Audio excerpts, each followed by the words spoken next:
నర్మద కళ్ళు తిరిగి పడిపోవడంతో బయటపడ్డ శ్రీవల్లి కడుపు కుట్ర. అసలు ఇదంతా ఎలా జరిగిందనేది వీడియోని స్కిప్ చేయకుండా చివరి వరకు చూడండి.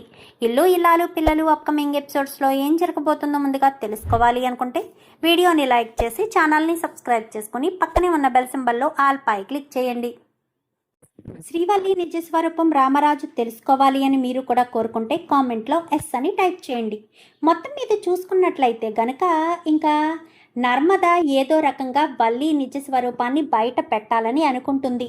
ఎందుకంటే రామరాజు ఇంటికి చిన్న చిన్న కొండపల్లి బొమ్మలు తీసుకొచ్చి ఆ బొమ్మల్లో తన కుటుంబాన్ని చూసుకుంటూ వేరే తరం వాళ్ళు వస్తున్నారు అని అంటే ఇప్పుడు రామరాజు వాళ్ళది మొదటి తరం, వాళ్ళ పిల్లలది రెండో తరం, వాళ్ళ పిల్లలంటే మూడో తరమే కదా, మూడో తరం వాళ్ళు వస్తున్నారని చాలా సంతోషపడుతూ ఉంటే వల్లి ముఖంలో రంగులు మారడం గమనిస్తుంది నర్మద. మావయ్య గారు వల్లి యొక్క కడుపుతో ఉందని ఇంత నమ్మకంగా ఎంతో సంతోషపడుతున్నారు. రేపన్న రోజున అది అబద్ధమని తెలితే మావయ్య గారు తట్టుకోలేరు. అసలు వల్లి యొక్క కడుపేంటో అనేది తెలుసుకోవాలి అని చెప్పి ఇంకా నర్మద కాస్త గట్టిగానే అనుకుంటుంది. సాయంత్రం హాస్పిటల్కి వెళ్ళాలి అక్క, పెద్ద హాస్పిటల్లో అపాయింట్మెంట్ తీసుకున్నాను అని మొత్తానికి రామరాజు ఇటు వేదవతి నోటితోనే వల్లిని తీసుకుని హాస్పిటల్కి వెళ్ళమ్మా నర్మదా అని అనిపించేసరికి అలాగే మామయ్య గారండి అని చెప్పి ఇంకా వల్లి కాస్త లోపలికి వెళ్ళిపోతుంది. వెంటనే వాళ్ళ అమ్మకి ఫోన్ చేసి అమ్మోయ్ ఏం చేసావమ్మోయ్ అని చెప్పాను. కానీ ఏంటే ఏమైంది? ఇప్పుడు సాయంత్రం నర్మద నన్ను హాస్పిటల్కి తీసుకువెళ్తానంది. నర్మదని ఇంటి నుంచి బయటికి పంపించేస్తాను అని చెప్పావు కదా, మరి ఇది ఇంకా నర్మద వెళ్ళలేదు, ఇప్పుడు నేను ఏం చెయ్యాలి అంటూ మాట్లాడేసరికి నువ్వు కొంచెం ఓపిక పట్టవే, సాయంత్రం నిన్ను ఎట్టి పరిస్థితుల్లోనూ తీసుకుని వెళ్ళదు సరేనా, దానికి నేను గ్యారంటీ అనేసరికి ఎలా చేస్తావు అనగానే అదంతా నేను చూసుకుంటాను, నువ్వు దేనికి టెన్షన్ పడకు, ఖచ్చితంగా నువ్వు హాస్పిటల్కి వెళ్ళవు, నీ కడుపు విషయం కూడా బయటపడదు, నర్మదే ఇంటి నుంచి వెళ్ళిపోతుంది అని రామరాజు ఇంటి నుంచి వెళ్ళిపోయేటట్టు చేస్తాడని ఇంకా భాగ్యం కాస్త వల్లికి చెప్తుంది. చెప్పేసరికి ఎలా చేస్తావని కానీ అదంతా నేను చూసుకుంటాను కదా, నీకెందుకు, నీ గొడవ నువ్వు చూసుకో అని చెప్పి ఫోన్ పెట్టేసిన తర్వాత ఏం చేయాలి అని వెంటనే ప్రసాదరావు దగ్గరికి వెళ్తుంది. ప్రసాదరావు దగ్గరికి వెళ్ళి ప్రసాదరావుతో చేతులు కలిపి నర్మదని ఇంటి నుంచి బయటికి పంపించాలి, నీ అల్లుడు నీ మాట వినాలి అంటే, నీ కూతురు నీ దగ్గరికి రావాలి అంటే ఎలా చేయాలి అలా చేయాలి అంటూ ఇద్దరు శత్రువులు కలిస్తే మిత్రులు అవుతారు కదా. సో అలా వాళ్ళిద్దరూ చేతులు కలుపుతారు. చేతులు కలిపేసేసరికి ఇంకా ఏం చేయాలో అర్థం కాక ఇంకా ప్రసాదరావు వెంటనే 5 లక్షలు అయితే అయ్యాయి, వాళ్ళిద్దరూ ఇంటి నుంచి బయటికి వచ్చేస్తారు కదా అన్న ఉద్దేశంతో సాగర్కి ఫోన్ చేస్తాడు ప్రసాదరావు. అయితే ఫోన్ చేసేసరికి సాగర్ రానే వస్తాడు.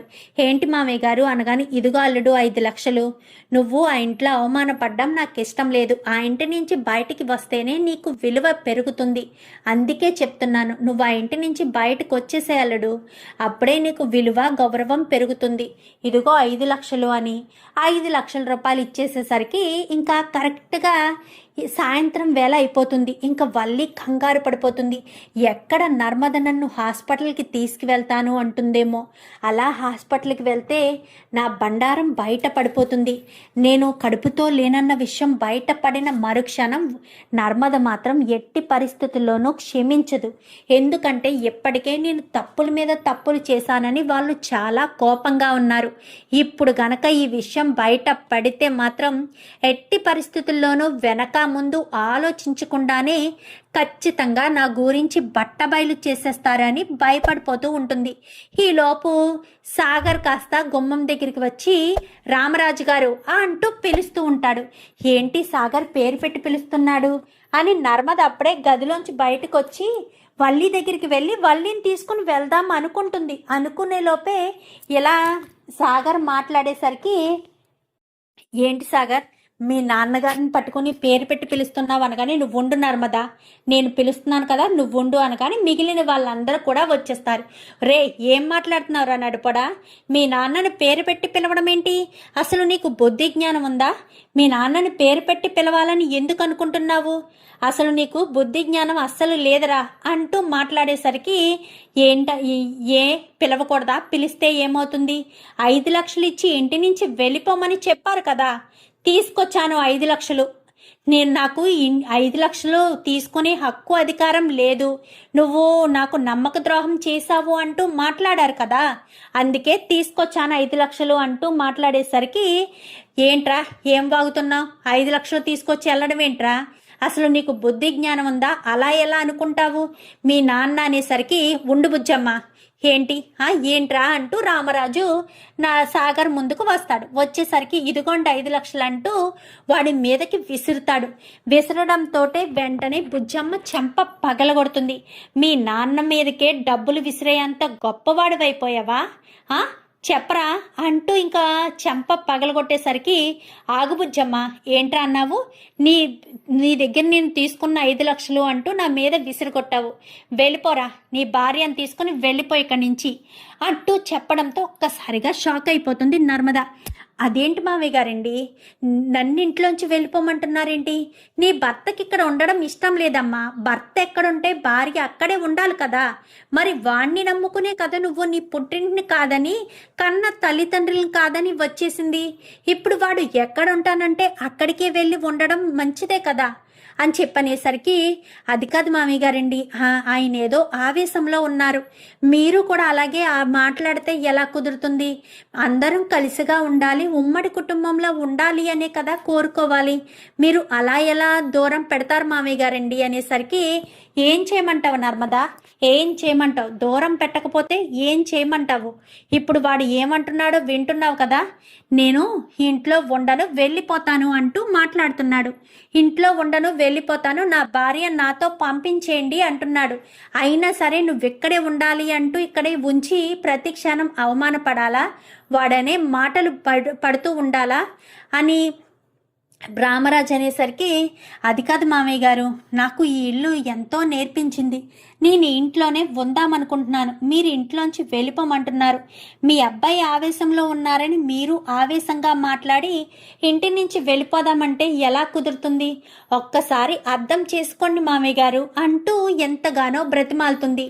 నర్మదా, నీకు ఇక్కడ ఉండవలసిన అవసరం లేదు, రా మనం వెళ్ళిపోతాం, ఇక్కడ ఉండి చేయాల్సిన పని లేదు. అయినా నాకు విలువ లేని చోట నువ్వుండి ఏం చేస్తావు? ఏం మాట్లాడుతున్నావు సాగర్, నీకు అసలు కొంచెమైనా బుద్ధి ఉందా? కన్న తల్లిదండ్రుల దగ్గర విలువ లేదంటావా? ఇన్ని రోజులు మరి ఆ తల్లిదండ్రులే కదా నిన్ను కష్టపడి చదివించి ఎంత ప్రయోజకుణ్ణి చేశారు. నువ్వు చేసింది మోసం కాబట్టే కదా మామయ్య గారు తట్టుకోలేకపోయారు.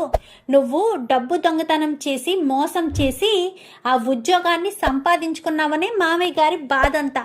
అది నీకు అర్థం కావట్లేదు కానీ మామయ్య గారు నిన్నేదో ఒక మాట అనేసారని తెగ బాధపడిపోతున్నావేంటి సాగర్? కన్న తల్లిదండ్రులు ఒక మాట అనడంలో తప్పు లేదు కదా. కన్న తల్లిదండ్రులు ఒక మాట అంటారు, ఆ మాత్రం దానికే పౌరుషానికి పోయి ఇంటి నుంచి వెళ్ళిపోతాను, అది చేస్తాను ఇది చేస్తాను అంటూ అలా ఎలా మాట్లాడతావు? అసలు నీకు కొంచెమైనా బుద్ధుందా? బుద్ధుండే చేస్తున్నావు ఇదంతాను అంటూ ఇంకా నర్మద మాత్రం సాగర్ని తెగ తిడుతుంది. తిట్టేసేసరికి రా నర్మద, నీకెలా కాదు అని నర్మదను అక్కడే ఉంచి గబగబా లోపలికి వెళ్ళి ఇంకా నర్మద బట్టలు సాగర్ బట్టలు ఇద్దరు బట్టలు బ్యాగుల్లో సర్దేసి రా నర్మదా అంటూ చేయి పట్టుకుని లాగుతాడు. అది కాదు సాగర్, ఒక్కసారి నేను చెప్పేది విను అనేసరికి వస్తున్నావా రావడం లేదా అంటూ మాట్లాడడంతో ఎందుకు సాగర్ అంత ఆవేశపడిపోతున్నావు? కన్న తల్లిదండ్రులు ఒక మాట అంటే పడలేకపోతున్నావా? వాళ్ళేదో నిన్ను చిత్రహింసలు పెడుతున్నట్టు అంతలా ఫీల్ అయిపోతున్నావు? దయచేసి ఒక్కసారి నేను చెప్పేది విను. మావయ్య గారు నీ మంచి కోసమే చెప్పారు, అది నీకు అర్థం కావట్లేదు, దాన్ని నువ్వు కోపంగా తీసుకుంటున్నావు. ఒక్క క్షణం ఆగి ఆలోచించు సాగర్. ఒక్కసారి ఇంటి గడప దాటితే మళ్ళీ ఇంట్లో కడుగు పెట్టడానికి ఎన్ని రోజులు, ఎన్ని నెలలు, ఎన్ని సంవత్సరాలు పడుతుందో కూడా తెలియదు. ఎందుకు గోటితో పోయేదాన్ని గొడ్డల దాకా తీసుకురావడం? తెగతెంపులు చేసుకొని ఇంట్లోంచి వెళ్ళిపోవడానికి మళ్ళీ మళ్ళీ చూసుకొని వాళ్ళమా? ఈ ఇంటి కొడుకువు నువ్వు, ఈ ఇంటి కోడల్ని నేను. దయచేసి ఎన్ని సమస్యలున్నా ఇంట్లో ఉండే తీర్చుకోవాలి తప్ప ఇంటి నుంచి బయటికి వెళ్ళిపోవాలని మాత్రం అనుకోవద్దు. ప్లీజ్ సాగర్, దయచేసి నా బాధను అర్థం చేసుకో. నాకు ఈ ఇంటి నుంచి రావాలని అనిపించడం లేదు. నేను ఇంట్లోనే ఉండాలనుకుంటున్నాను. దయచేసి అర్థం చేసుకో సాగర్ అని ఎంతగానో బ్రతిమాలుతూ ఉంటుంది. ఎంత బ్రతిమాలుతున్నా కానీ వినిపించుకోకుండా సాగర్ కాస్త ఒక చేత్తో బ్యాగ్ పట్టుకుని మరొక చేత్తో నర్మదను ఇలా చెయ్యి లాగేసరికి నర్మద సడన్గా కళ్ళు తిరిగిపోతాయి. ఇంకా సిచ్యువేషన్ అది చూసి కళ్ళు తిరిగిపోయేసరికి ఇంకా నర్మదను కాస్త పట్టుకుంటుంది వేదవతి. అయితే ఒక పక్క సాగర్ పట్టుకుంటాడు. ఈ లోపు ప్రేమ వచ్చేసేసరికి నర్మదక్క అసలు ఏం జరిగింది చెప్పక్క అంటూ పక్కన కూర్చోవడంతో ఇంకా పట్టుకుని చెప్పక్క అనగానే ముందు లోపలికి తీసుకువెళ్దాం పదండి అని వెంటనే బుజ్జమ్మ కాస్త నర్మదను తీసుకుని లోపలికి వచ్చేస్తారు. ఇదేంటి నర్మద ఇలా కళ్ళు తిరిగి పడిపోయింది? ఇప్పుడు ఎందుకు పడిపోయింది నర్మద? ఇదేమైనా ప్లానా వెళ్లకుండానో లేక ఇంకా నిజంగానే కళ్ళు తిరిగి పడిపోయిందా అని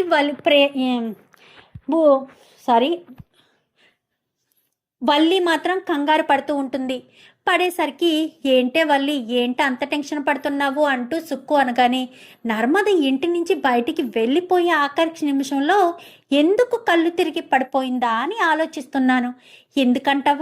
ఎందుకు కళ్ళు తిరిగి పడిపోయిందంటావు అనగానే నాకేం తెలిసే, ఏమో నిజంగానే కళ్ళు తిరిగి పడిపోయిందో లేక ఇంటి నుంచి బయటికి వెళ్ళకూడదని కళ్ళు తిరిగి పడిపోయిందో ఎవరికి తెలుసు అంటూ ఇంకా సుక్కు అనేసరికి కళ్ళు తిరిగి పడిపోయింది కాస్త మొహం మీద నీళ్లు చల్లినా స్పృహలోకి రాదు. ధీరజ్ అని చెప్పి ఇంకా ప్రేమ ఏంటే అనగానే అర్జెంటుగా ఫోన్ చేయి డాక్టర్కి. అక్కని పరిస్థితిలో హాస్పిటల్ తీసుకువెళ్ళడం అంత మంచిది కాదు. ముందు అర్జెంటుగా డాక్టర్కి ఫోన్ చేసి డాక్టర్ని ఇంటికి రమ్మను అనగానే సరేనని ఇంకా డాక్టర్కి ఫోన్ చేసి ఇంటికి రమ్మని చెప్తారు. చెప్పేసేసరికి వెంటనే ప్రేమకు ఒక విషయం గుర్తొస్తుంది. వల్లిని కడుపుతో ఉంది కదా, చెక్ చేయించాలి అని చెప్పాం కదా. వెంటనే ధీరజ్ని పక్కకు పిలుస్తుంది ప్రేమ. ఎలాగా డాక్టర్ వచ్చారు కాబట్టి పనిలో పని వల్లి అక్కకు కూడా టెస్ట్ చేయించేస్తే ఏ ఇబ్బంది ఉండదు. మనకు వచ్చిన అనుమానం కూడా నివృత్తి అవుతుంది. అక్క కూడా ఇదే కోరుకుంది అని చెప్పి మాట్లాడేసరికి సరే అడుగుదాం, టెస్ట్ చేద్దాం మా వదినకు కూడాను అని చెప్పి ఇంకా డాక్టర్ వస్తారు. డాక్టర్, మా వదిన కళ్ళు తిరిగి పడిపోయింది చూడండి అనగానే ఓకే కొంచెం తనకి గాలి ఆడనివ్వండి అనేసరికి సెటస్కోప్ పెట్టి చూస్తూ ఉండేసరికి ఈవిడ హస్బెండ్ ఎవరు అనగానే ఇదిగో వీడే ఇక్కడే ఉన్నాడు చెప్పండి అనగానే చెప్పేదేముంది, కంగ్రాచులేషన్స్ మీరు తండ్రి కాబోతున్నారు అనేసరికి ఒక్కసారిగా అందరూ షాక్ అయిపోతారు. ఇంకా సాగర్ అలా ఆశ్చర్యపోయి చూస్తాడు. ఇంకా వల్లి అయితే ఇంకా కరణ్ కొట్టిన కాకిలా అలా మాడిపోయి నిలబడిపోతుంది. అచ్చు బాబోయ్ ఏంటిది, నేను కడుపుతో ఉన్నాను అని అందరూ నమ్ముతున్నా ఇప్పుడు తిన మాత్రమే కడుపుతో ఉంది. ఇప్పుడు తిన కడుపుతో ఉంది కాబట్టి తినకొచ్చే అన్నీ కూడా నాకు రాలేదని ఇంట్లో వాళ్ళు అనుకుంటారేమో. ఇప్పుడు నేను ఏం చేయాలి? దీని కడుపును పోగొట్టాలా? యాజ్ ఏ తల్లిగా కడుపును పోగొట్టే హక్కు అధికారం నాకు లేదు. అలా పోగొట్టలేం కూడా, తప్పు, అది చాలా పాపం. ఒక ఆడదానిగా నేను మరొక ఆడదాన్ని కడుపులో పెరుగుతున్న శిశువును నాశనం చేయలేను అని చెప్పి ఇంకా వల్లి కాస్త అనుకుంటుంది. ఇటు తిరిగి తన మీదకే వస్తుందన్న విషయం వల్లికి తెలియదు కదా. ఇంకా నర్మదని చూడడం అయిపోయిన తర్వాత నర్మదని చూసేశారు కదా, వల్లి అక్కను కూడా చూపిస్తే బాగుంటుంది కదా అని ప్రేమ వెళ్ళి బుజ్జమ్మకి చెప్పేసరికి మంచిదమ్మా, ఆల్రెడీ నర్మద కూడా వల్లిని హాస్పిటల్కి తీసుకువెళ్ళాలని ఈరోజు అపాయింట్మెంట్ కూడా తీసుకుంది. కానీ వెళ్ళలేకపోయింది. ఎలాగే డాక్టర్ ఇంటికి వచ్చారు కదా, ఇంటి దగ్గర టెస్ట్ చేయించేస్తే సరిపోతుంది. ఇంటి దగ్గర వాళ్ళకి సంబంధించిన ఇవన్నీ ఉంటాయి, వాళ్ళకి తెలిసిపోతాయిలే, అన్నీ చేయక్కర్లేదు, ఓల్డ్ రిపోర్ట్స్ ఉన్నా కానీ అవి చూడొచ్చు అంటూ మాట్లాడేసరికి సరే అయితేనని ఇంకా డాక్టరు వెళ్ళొస్తానండి అనగానే ఒక్క నిమిషం అని చెప్పనేసరికి ఇదేంటి డాక్టర్ వెళ్తానంటే ఒక్క నిమిషమనే ఆపుతుంది, ఏమైంది బుజ్జమ్మ అనగాని, ఎలాగే డాక్టర్ గారు వచ్చారు కదండి, నర్మదని ఇటు వల్లిని చూపించేస్తే సరిపోతుంది కదా, నర్మద ఆల్రెడీ ప్రెగ్నెంట్ అని చెప్పేశారు, వల్లి కడుపు కూడా ఒకసారి చెక్ చేపిస్తే గ్రోత్ ఎలా ఉందో ఏంటో వాళ్ళకి తెలుస్తుంది కదా అని చెప్పాను. కానీ అది అచ్చిబాబాయ్ అత్తయ్య గారండి, ఇప్పుడేం అవసరం లేదండి, నేను హాస్పిటల్కి వెళ్ళి చూపించుకుంటాను అనగానే, అదేంటమ్మా డాక్టర్ అన్నా హాస్పిటల్ అన్నా అంత భయపడిపోతున్నావు? ఏం కాదు డాక్టర్ గారు, నా కోడలు బీపీ కూడా చూడండి ఇప్పుడు అప్పుడప్పుడు ఆవేశపడుతుంది, కంగారు పడుతుంది, బీపీ హైలో ఏమైనా అవుతుందేమో ఒక్కసారి చెక్ చేయండి, తను అసలే పొట్టి మనిషి కూడా కాదు, కడుపుతో ఉంది అంటూ చెప్పడంతో ఇంకా మొత్తం టెస్ట్ చేస్తారు, మొత్తం చూస్తారు, కడుపు దగ్గర సెటస్కోప్ పెట్టి చెస్ట్ దగ్గర మొత్తం అంతా చూస్తూ ఉంటారు. చూస్తూ ఉండేసరికి ఇంకా వల్లికి గుండె మామూలుగా కాదు, చాలా వేగంగా కొట్టుకుంటుంది. ఏంటమ్మా అంత టెన్షన్ పడుతున్నావేంటి, ఏకంగా ఎంత కొట్టుకుంటుందేంటి గుండె? ఇలాగే గుండె కొట్టుకోవడం కంటిన్యూ అయితే గుండె ఆగిపోయే ప్రమాదం ఉంది. నువ్వు దేని గురించి టెన్షన్ పడుతున్నావు? పడకమ్మా, దేని గురించి టెన్షన్ పడకు, నువ్వు టెన్షన్ పడకుండా ఉంటేనే బాగుంటుంది అని ఇంకా అందరూ కూడా చెప్పడంతో, ఆ అమ్మాయి ఎందుకు టెన్షన్ పడుతుందో తెలుసా? మీరంతా ఇలా ఉండడం వల్ల. వేదవతి గారు మీరు మాత్రమే ఉండండి, మిగిలిన వాళ్ళంతా వెళ్ళిపోండి అని చెప్పాను. కానీ నేను ఉన్నా డాక్టర్ అనగా నువ్వు ఉండమ్మా అని చెప్పి ప్రేమనంటుంది. ఇంకా ప్రేమ వేదవతి ఇద్దరు ఉంటారు. ఇంకా వల్లిని డాక్టర్ చెక్ చేస్తూ ఉంటారు. ఇంకా వల్లికి చెమటలు పట్టేస్తూ ఉంటాయి. టెన్షన్ పడకమ్మా, బీ కూల్, నిన్ను నేనేమీ చేయట్లేదు, కేవలం చెక్ చేస్తానంతే, అంతకు మించి ఏమీ లేదు అని ఇంకా డాక్టర్ చెప్పడంతో సరేనని ఇంకా అలా కూర్చుంటుంది. ఏదైతే అదే అయ్యింది, ఇంకా అయిపోయింది, ఈ రోజుతో నా చరిత్ర మొత్తం ముగిసిపోయింది. ఇంకా ఇన్ని రోజులు దాచిన నిజాలన్నీ బయట పడిపోతున్నాయి. ఇన్ని రోజులు మా అమ్మ నిజాలు దాచి నా కాపురం ఏదో రకంగా నిలబెట్టాలి అనుకుంది, ఇక మీదట నిలబెట్టే పని లేదు అంటూ ఇంకా మాట్లాడేసరికి ఇంకా అంతా అయిపోయిందని అనుకుంటుండేసరికి, ఏంటమ్మా ఎందుకు బీపీ అంత ఎక్కువ కనిపిస్తుంది? నువ్వు ప్రెగ్నెంట్వు కదా, ప్రెగ్నెంట్గా ఉంటే అంత బీపీ ఉండకూడదు, కడుపులోని బిడ్డ హార్ట్ బీట్ ఎలా ఉందో చూస్తాను, కొంచెం కదలకు అని కడుపు మీద సెటస్కోప్ పెట్టేసరికి ఎక్కడా హార్ట్ బీట్ తగలకపోవడంతో, ఏంటమ్మా నీ కడుపులో హార్ట్ బీట్ తగలడం లేదు, అసలు నువ్వు కడుపుతో ఉన్నావా అని ఒక వేదవతి గారు చిన్న డబ్బా ఏదైనా ఉంటే చూడండి, తనకి ప్రెగ్నెన్సీ టెస్ట్ చేద్దాము అనగానే సరేనని చెప్పడంతో సరేనని ఇంకా అక్కడి నుంచి వెళ్ళి ప్రెగ్నెన్సీ టెస్ట్ కిట్ తెచ్చి ప్రెగ్నెన్సీ చేసేసరికి నెగిటివ్ వస్తుంది. ఏంటి వేదవతి గారు జోక్ చేస్తున్నారా ఏంటి నాతోటి? నేను మీ ఫ్యామిలీ డాక్టర్నని నన్ను జోక్ చేయాలనుకుంటున్నారా అని చెప్పని ఇంకా డాక్టర్ అయితే వేదవతితో మాట్లాడుకుంటూ బయటకు వస్తుంది. ఏమైంది డాక్టర్, నా కోడలికి ఎలా ఉంది? ఏంటి మీరు కూడా జోక్ చేస్తున్నారు? నేనేం చేశానని మీరు జోక్ చేస్తున్నారు అంటూ ఇంకా మాట్లాడేసరికి ఏమైంది అసలు, జోక్ చేస్తున్నారు అని అందరినీ కూడా ఎందుకు అలా అంటున్నారు మేడం, అసలు ఏం జరిగింది అని చెప్పాను. కానీ మొత్తం విషయం చెప్పుకొస్తాడు.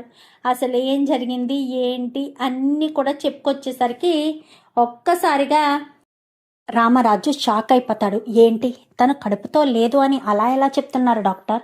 వల్లి కడుపుతోనే ఉంది, డాక్టర్ ఆల్రెడీ చెప్పారు అనగానే 2 minutes 2 నిమిషాల్లో మీకు రుజువు చేస్తాను. ఏంటమ్మా నువ్వు కడుపుతో ఉన్నావా? నిజంగా నువ్వు కడుపుతున్నావా? చెప్పు, ఏ హాస్పిటలు, ఏ డాక్టరు చెప్పు. నువ్వు కడుపుతో లేకుండా కడుపుతో ఉన్నావని ఏ హాస్పిటల్లో చెప్పారు, ఏ డాక్టర్ గారు చెప్పారు? వాళ్ళ మీద కేసు పెట్టడానికి కూడా నేను వెనకాడను. ఒక అమ్మాయిని కడుపుతో ఉందని చెప్తే ఆ కుటుంబం అంతా కూడా ఎంత సంతోషపడుతుందో తనకు తెలీదా? తను ఒక ఆడదే కదా, అలా ఎలా చెప్తుంది? చూడండి రామరాజు గారు, మీ చిన్న కోడలు అంటే మీ రెండో కోడలు నర్మద కడుపుతో ఉంది, మీ పెద్ద కోడలైన ఈ వల్లి కడుపుతో లేదు. తను ఎందుకు కడుపుతో ఉన్నాను అని అబద్ధం చెప్పిందో అయితే నాకైతే తెలీదు. నేను క్లియర్గా చెప్తున్నాను, ఎక్కడికైనా వెళ్ళి చూపించుకోండి, తను కడుపుతో ఉందని మాత్రం ఎవ్వరూ చెప్పరు, అది అబద్ధం, మీరు తేల్చుకోండి అది అని చెప్పి ఇంకా ఆ డాక్టర్ కాస్త వెళ్ళిపోతుంది. వెళ్ళిపోవడంతో ఏంటి వల్లి, ఏంటిదంతా, కడుపుతో లేకుండానే కడుపుతో ఉన్నానని చెప్పడం ఏంటి అని ఎవరు వేదవతి కాస్త ముందుకొచ్చి అడిగేసరికి అది అత్తయ్య అనగానే చెంప పగలగొడతాడు చందు. చెప్పు, కడుపుతో లేకుండా కడుపుతో ఉన్నానని అబద్ధం చెప్పడం ఏంటి? అంటే నువ్వు ఇంట్లో అడుగు పెట్టడం కోసం అబద్ధం చెప్పావా? నువ్వు ఇంట్లోకి రావడం కోసం అబద్ధం చెప్పావా? అంటే నన్ను మోసం చేద్దామని చూస్తున్నావా అని అడగడంతోనే, ఏంటి ఇంట్లోకి రావడం కోసం అబద్ధం చెప్పడం ఏంట్రా? నువ్వేమంటున్నావు? ఇంట్లో అడుగు పెట్టడం కోసం మోసం చేయడం ఏంటి? అసలు వల్లి ఎందుకురా నిన్ను మోసం చేయాలనుకుంటుంది? వల్లి నిన్ను మోసం చేయవలసిన పనే ఉంది. నీకు తెలియదు నాన్న, వీళ్ళు చాలా అబద్ధాలు ఆడారు నాన్న, వీళ్ళు చాలా మోసం చేశారు నాన్న. నీకు అబద్ధాలు చెప్పి నన్ను మోసం చేసి మన చెల్లెల జీవితం నాశనం చేసి ఈ వల్లి ఇంట్లో అడుగు పెట్టింది. మీరంతా అనుకుంటున్నట్టు విశ్వే అమూల్యను ట్రాప్ చేశాడు అని అనుకుంటున్నారు. అసలు విశ్వకు అమూల్యకు మధ్య ప్రేమ రాయబారం నడిపిందే ఈ వల్లియే ప్రేమ రాయబారం నడిపింది. పెళ్లి రేపనగా ముందు రోజు అమూల్యను తీసుకెళ్లి ఆ విశ్వగాడికి అప్పగించింది కూడా వల్లియేనన్నా అని చెప్పనగానే ఒక్కసారిగా రామరాజు షాక్ అవుతాడు. ఈ విషయం నాకు శ్రీరామనవమి రోజు తెలిసింది. తెలియడంతోటే నేను తనని పుట్టింటికి పంపించేశాను. ఆ క్షణం నుంచి ఇంట్లోకి అడుగు పెట్టడం కోసం చాలా ప్రయత్నాలు చేసింది. ఆ ప్రయత్నంలో భాగంగానే మీ ప్రాణాలు కూడా తీయాలని చూసింది అన్నయ్య అంటూ ధీరజ్ చెప్తాడు. ఒక్కసారిగా రామరాజు షాక్ అవుతాడు. ప్రాణాలు తీయడం ఏంటి చిన్నోడా అనగానే, అవునన్న, ప్రాణాలే తీయాలని చూశారు. లేదంటే అన్నయ్యకి ఎవరు యాక్సిడెంట్ చేస్తారు? ప్రేమ కాపాడింది అన్నయ్యని కదా, యాక్సిడెంట్ చేయడం వల్లే ఇదంతా జరిగింది. వీళ్ళు అన్నయ్య కోసం స్కెచ్ చేశారు. అన్నయ్యకి చిన్న చిన్న దెబ్బలు తగిలి డమ్మీ యాక్సిడెంట్ జరిగితే అన్నయ్యను చూసుకోవడం కోసం ఇంట్లో అడుగు పెడదాము అన్న ఉద్దేశంతోనే ఇదంతా చేశారు అంటూ మాట్లాడేసరికి ఇంకా ఏం మాట్లాడాలో అర్థం కాక వల్లి అలా నిలబడిపోతుంది. వల్లి నిలబడిపోవడం చూసి షాక్ అయిపోతాడు రామరాజు. చెప్పు వల్లి, వీళ్ళిదంతా చెప్పేది నిజమేనా? వీళ్ళిదంతా ఎందుకు చెప్తున్నారు? నిజంగానే నువ్వు కడుపుతో లేవా? కడుపుతో లేకుండానే వీళ్ళిదంతా మాట్లాడుతున్నారా? అసలు నువ్వు కడుపుతో లేకుండా కడుపుతో ఉన్నావని అబద్ధం చెప్పి మోసం చేసి నా ఇంట్లో అడుగు పెట్టవా? నా కూతురు జీవితాన్ని నాశనం చేసే హక్కు అధికారం నీకెవరిచ్చారు? అసలు నా కూతురు జీవితాన్ని నిన్ను ఎవరు నాశనం చేయమన్నారు? ఆ విశ్వకి ఈ అమూల్యకు మధ్య ప్రేమ రాయబారం నడపమని నీకెవరు చెప్పారు? ఎవరు చెప్తే నువ్వు ఇదంతా చేశావు? చెప్పు వల్లి, చెప్పు అంటూ ఇంకా గట్టిగా రామరాజు నిలదీయడంతో, అది మావయ్య గారండి, ఆ భద్రావతి గారు విశ్వ వాళ్ళు వచ్చి మమ్మల్ని బెదిరించారు. బెదిరించడం వల్లే మేము ఇదంతా చెయ్యాల్సిన పరిస్థితి వచ్చింది. వాళ్ళు నిన్నెందుకు బెదిరించారు? మీరేం తప్పు చేశారని వాళ్ళు బెదిరించారు అని చెప్తున్నావు? అది మావయ్య గారండి, మేము నిజంగా కోటీశ్వర్లం కాదండి. మాకు ఎలాంటి ఆస్తులు అంతస్తులు లేవు. మేము నిజంగా డబ్బు ఉన్న వాళ్ళము కాదు. కావాలని అబద్ధం చెప్పి మా అమ్మ ఇంటికి నన్ను కోడల్ని చేసింది. నాకు మంచి భవిష్యత్తు ఉంటుందన్న ఉద్దేశం. ఆ విషయం తెలుసుకున్న భద్రావతి గారు, నేను చెప్పినట్టు చెయ్యకపోతే నీ కూతురు కాపురం చెడగొట్టేస్తాను, నీ కూతురు మోసం చేసి ఇంట్లో అడుగు పెట్టిందన్న విషయం చెప్పేస్తాను అంటూ మమ్మల్ని బెదిరించారు. మా అమ్మ నా కాపురం గురించే విశ్వకు అమూల్యకు మధ్య ప్రేమ రాయబారం నడపమని చెప్పారు. అందుకే చెయ్యాల్సిన పరిస్థితి వచ్చింది మామయ్య గారండి అంటూ ఇంకా వల్లి చెప్పడంతో చెంప చెల్లు మనిపిస్తాడు రామరాజు. ఏంటి, నీ కాపురం చక్కదిద్దుకోవడం కోసం నా కూతురు నూరేళ్ల భవిష్యత్తును నాశనం చేద్దామనుకున్నావా? ఏమవుతుంది? నీ గురించి తెలిస్తే ఏమవుతుంది? ఆల్రెడీ నీకు చందుకు పెళ్లి జరిగింది కాబట్టి ఇంకా ఏమవుతుంది? గట్టిగా అయితే 4 మందలిస్తాము. అబద్ధాలు చెప్తారా, మోసం చేస్తామా అంటాము. అంతటితో గొడవ సద్దుమణిగిపోతుంది. కానీ మీరు చేసిన పని వల్ల నా కూతురు జీవితమే నాశనం చేసేశారు కదా. ఈరోజు నా కూతురు కాలేజీకి వెళ్ళడానికి ఆ విశ్వగాడు ఏం చేస్తాడా అని ప్రతి క్షణం భయపడుతూ ఉంది నా కూతురికి గతి పట్టించడానికి కారణం మీరే కదా. అసలు మిమ్మల్ని బ్రతకనివ్వకూడదే. ఎక్కడుంది మీ అమ్మ? మీ అమ్మని అర్జెంటుగా ఫోన్ చేసి రమ్మని చెప్పనేసరికి వెంటనే ధీరజ్ కాస్త ఫోన్ చేస్తాడు. ఫోన్ చేసేసరికి అత్తోయ్ అనగానే, ఏంటల్లుడు అనగానే, నిన్ను అర్జెంటుగా నాన్న ఇంటికి రమ్మన్నాడు, నువ్వు ఉన్న పలంగా ఇంటికి రాకపోతే మా కుటుంబం అంతా నీ ఇంటి ముందుకొచ్చి నిలబడే పరిస్థితి వస్తుంది అని చెప్పి ఇంకా ధీరజ్ చెప్పడంతో వెంటనే అక్కడి నుంచి పరుగు పరుగున అక్కడ మాయమయ్యి ఇక్కడికి వచ్చి ప్రత్యక్షమవుతుంది. ఏంటిది భాగ్యం అంటూ మాట్లాడడంతో, అది అన్నయ్య గారు మేము ఇదంతా కావాలని అనగానే, నువ్వు నీ కూతుర్ని తీసుకెళ్ళి తక్షణమే ఇంట్లోంచి వెళ్ళిపో. నువ్వు కావాలని చేసావో లేదా అవసరం లేదని చేసావో అవన్నీ నాకు అనవసరం. నా కూతురు భవిష్యత్తు నాకు ముఖ్యం. మీరిక్కడే ఉంటే నా కూతురు బాధపడుతుంది. నా కూతురు కూడా నా ఇంట్లోనే ఉంటుంది. ఎలాగా అందరం కలిసే ఉంటాము. నా కూతురు ప్రతి క్షణం మిమ్మల్ని చూస్తే నా కూతురి భవిష్యత్తును నాశనం చేశారు అని ప్రతి క్షణం నాకు గుర్తొస్తుంది.